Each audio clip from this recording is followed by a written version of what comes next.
torrential rains occur every year and cause major disasters. Due to global warming, these events are predicted to become more frequent, with the damage from them also growing more severe. The heavy rains that hit western Japan in July 2018 were the worst in the past 30 years and caused tremendous damage. In addition, the Reiwa First East Japan typhoon brought heavy rains to the Kanto, Koshin, and Tohoku regions and caused heavy damage there. These kinds of disasters could occur anywhere in Japan, and they could happen to any of us at any time, too.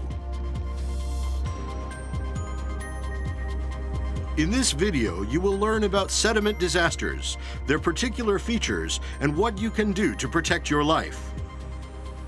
Please think about your own situation as you watch the video, so that you can protect your own life in the event of a sediment disaster.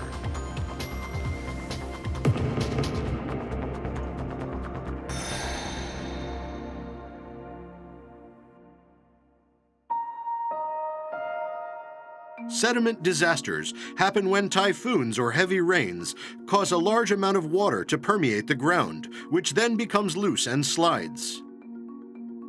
Sediment disasters can be roughly divided into three types of slope failures, landslides, and debris flows, and the locations where each is likely to occur are different. First, it is important to know if your home is located in one of these hazardous places. Slope failures occur on steep slopes. Slope failures are a phenomenon where the slope becomes saturated with rainwater, the ground close to the surface becomes loose, and the slope abruptly falls away. Slope failures occur very quickly, making it impossible to escape after one starts. Sometimes cars driving by get caught in slope failures. During times of heavy rain or when sediment disaster alert information has been announced, it's important to make the decision to take a detour to avoid taking roads near slopes whenever possible. This example shows a slope failure in the mountains, but slope failures can also occur on land that has been filled for residential development, so you need to use caution. Landslides are a phenomenon where clay and other layers of the ground that are prone to slipping move slowly across a wide area due to factors including an increase in underground water from heavy rains. Landslides also occur on relatively gentle slopes. This video captures a slope collapsing from a landslide. The landslide is slow-moving, but when the slope becomes unstable, it can also suddenly collapse like in the video.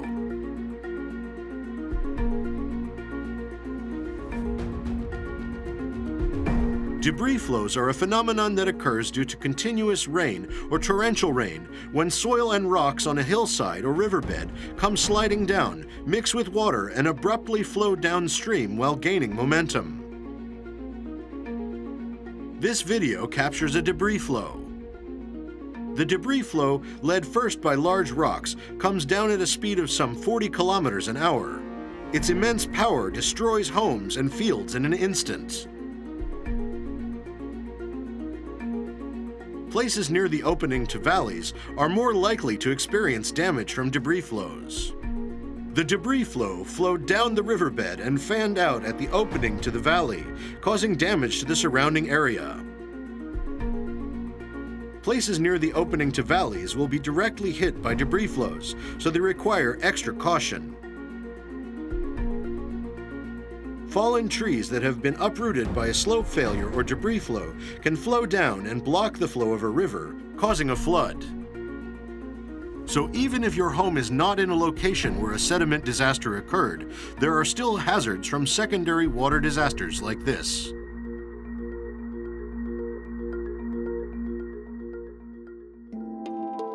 Sometimes there are advance warning signs before a sediment disaster occurs.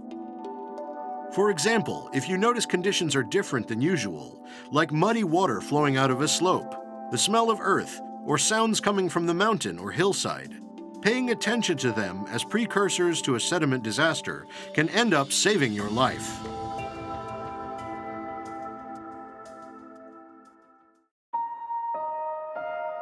The heavy rains of July 2018 mainly hit western Japan and caused more than 200 deaths and missing persons, as well as severe damage. In Hiroshima Prefecture, there was widespread damage from sediment disasters, including slope failures and debris flows, and 87 people lost their lives in these sediment disasters. These are stories from people who experienced the disasters. なんかちょっと様子おかしいなと思って2階から窓の外を見てみると裏駐車場なんですけど、その駐車場に泥水がバーッと流れてきてまして、もうこれは本当に異常なことが起きてるなっていうのがすぐ判断できましたので、あとそうですね30分遅れてたらちょっと出にくい状況になってたかなと思います。3時半ぐらいですかね、山が急に変な音がしました。もう本当にキシキシキシキシってもう今まで聞いたことがないような山がバーッと崩れて、土石流がバーッと流れて2階建ての我が家を飲み込んでいきました。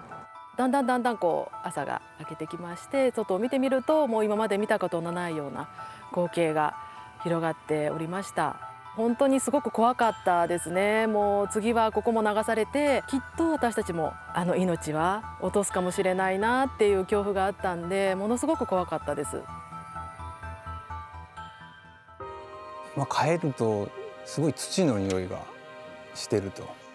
でその時に町内会長さんが各家を回られてですね、1軒ずつ避難してくださいということを言われてたんで、何が起こるかわからないということで、現場視察のような感じで来た時に、島津さんと会って、それでのり面からかなり濁った水が出てると。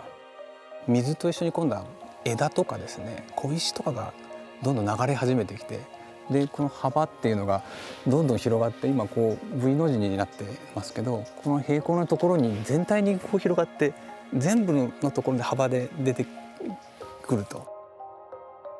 土砂崩れが起こってから逃げていってしまったと。で暗い時に逃げてしまった。明るい時に行動ができたんですけど、それをしなかったっていうのはちょっと自分の反省ではありますね。もうバタバタでしたね。もうすぐに崩れるとは思ってなかったので、そのドンという音を聞いてまた慌ててしまって、でもう財布しか、僕は財布と携帯だけでしたね、持ち出したのは。絶対ここのどっかでここは大丈夫だろうというところがあったと私の中で思ってます。It is too late to evacuate after a sediment disaster has occurred. Thinking you'll be fine where you are, or that this time will be fine again, delays your decision to evacuate. To protect yourself from sediment disasters, it's important to evacuate early, before the disaster happens.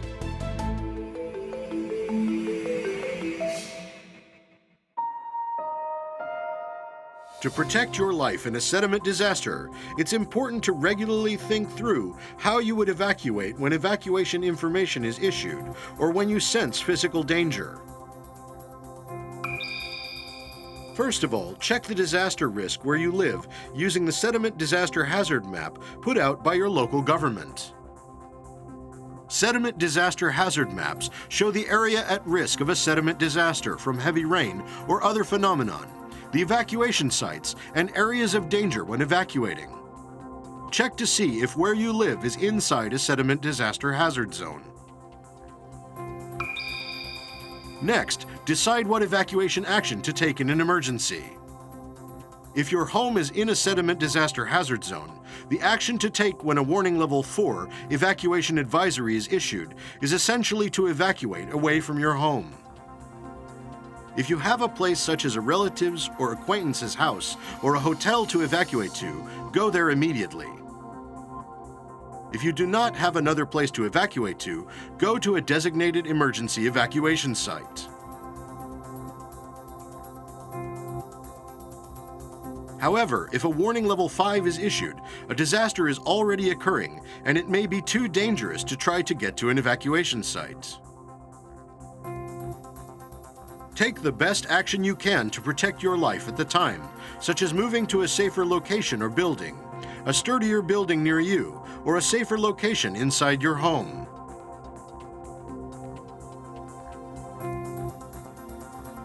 As the name Designated Emergency Evacuation Site implies, these are places to evacuate to in an emergency when there is imminent danger from a disaster. If a disaster does occur and you need to continue the evacuation for some time, you can stay at a designated shelter, which is prepared to shelter people for a certain length of time. Outside zones that have disaster dangers, there are also many facilities that serve both functions. Even inside a sediment disaster hazard zone or danger area, if you live in a sturdy building such as multifamily housing made of reinforced concrete, and you have clearly determined that you can remain safe, you may also remain in your home. In this case, make a vertical evacuation, moving to a room on the second floor or higher on the opposite side of the mountain or slope, and make all possible preparations.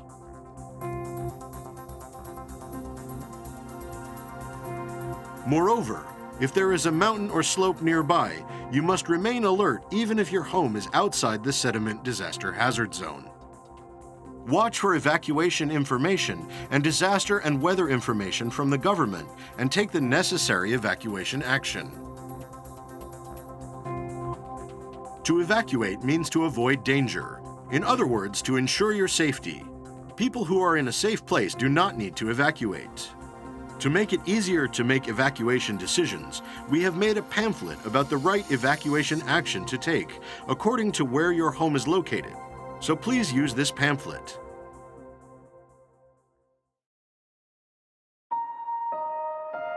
To make it easy for residents to understand the right evacuation action to take and when to evacuate, the evacuation actions that residents should take are divided into 5 warning levels corresponding to the danger of a disaster occurring.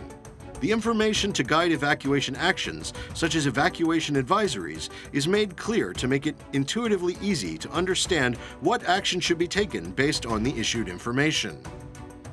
Disaster prevention and weather information, such as information on heavy rains announced by the Meteorological Agency, is also released corresponding to the warning levels to provide useful guidance when evacuating at an early stage. This information is called information corresponding to the warning levels. Information corresponding to the warning levels is announced for a wide area of an entire municipality or river, but evacuation information, such as evacuation advisories, take into account local conditions and in principle are issued for more specific areas, such as school districts or local districts. For example, even if sediment disaster alert information has been issued for your municipality, areas near cliffs and slopes have increased danger of a sediment disaster. But areas far away from them do not have increased danger of a sediment disaster. Find out in advance the risk of a disaster occurring in your area and use the information corresponding to the warning levels to decide on your own whether to evacuate at an early stage. At Warning Level 1, stay alert for the latest weather and other information. At Warning Level 2, check your hazard map and find out where to evacuate to and the route to the evacuation site. Flood advisories and heavy rain advisories are announced by the Meteorological Agency. When your municipality issues preparation for evacuation information, this is Warning Level 3. The elderly and others who need time to evacuate should evacuate, and everyone else should begin preparing to evacuate. Flood alerts, flood warnings, and heavy rain warnings are announced as information corresponding to the warning level. When your municipality issues an evacuation advisory, this is Warning Level 4. Not only the elderly, but everyone should evacuate to a safe place away from the danger of flood and sediment disasters. If the danger level rises, evacuation warnings may be issued, but evacuation warnings are not always issued. It is important to take action when an evacuation advisory is issued. Flood danger and sediment disaster alerts are announced as information corresponding to the warning level. When your municipality issues disaster occurrence information, this is Warning Level 5. A disaster is already occurring in your area. It may be too dangerous to try to get to an evacuation site. Take the best action you can at the time to protect your life. Flood events and heavy rain emergency warnings are announced as information corresponding to the warning level. Evacuation information may not always be issued in time. Pay attention to the information released corresponding to the warning level, and do not wait for evacuation information to be issued from your municipality, but instead try to make your own decision about what evacuation action to take. Do not think you are safe because a Level 5 warning has not yet been issued. Complete your evacuation while it is still possible at Warning Level 4. To make sure that everyone can evacuate safely, all residents need to think about disasters as something that could happen to them. Regularly check your local hazard map together with your family and neighbors and find out where to evacuate to, what route to take during an evacuation, and how long it takes to get to the evacuation site. Sediment disasters are more likely to occur when a large amount of rain has fallen and the volume of underground water has increased. Mesh information for sediment disaster warnings is color-coded using a 5-level system that is displayed on 1 kilometer squares on a map where there is increased danger of a sediment disaster occurring. This allows you to get pinpoint information about the increased danger in the local district where you live. You can check this information on the Meteorological Agency's website. When you evacuate is important.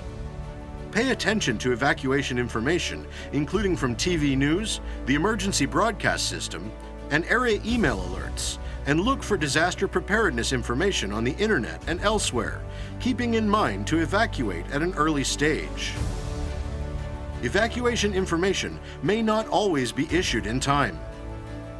Pay attention to rain and river information, and remember to use your own judgment in deciding to evacuate without waiting for evacuation information. Making a disaster and evacuation card is an effective way to be better prepared to evacuate in an emergency. When a community discusses the evacuation actions to take in an emergency, including the route to take to the evacuation site, areas of danger along the route, the right time to evacuate, and how to help people with special needs, and community residents make their own cards with this information, they are less likely to panic when a disaster is imminent and take the right action. Disaster and evacuation cards can take a variety of sizes and formats. The website of the Cabinet Office of Japan publishes examples of these cards from local governments that are already using them. Using these as guides, try making your own disaster and evacuation card. Seek out opportunities to participate in local disaster preparedness drills. If you take part in a simulation of an evacuation, you will be better prepared to make decisions and take actions calmly in an emergency. How to provide support and what roles to perform in evacuating the elderly, people with disabilities, and other people with special needs should be planned together with care managers, and this should be a part of the disaster preparedness planning for the entire community. Protect your own life yourself. Don't worry about overreacting. At Warning Level 3, the elderly and others who need time evacuates. At Warning Level 4, everyone evacuates. Talk to your family regularly about what to do in an evacuation so that everyone can take the proper action. Communities need to decide their evacuation rules, with everyone in the community taking action to protect their own life themselves.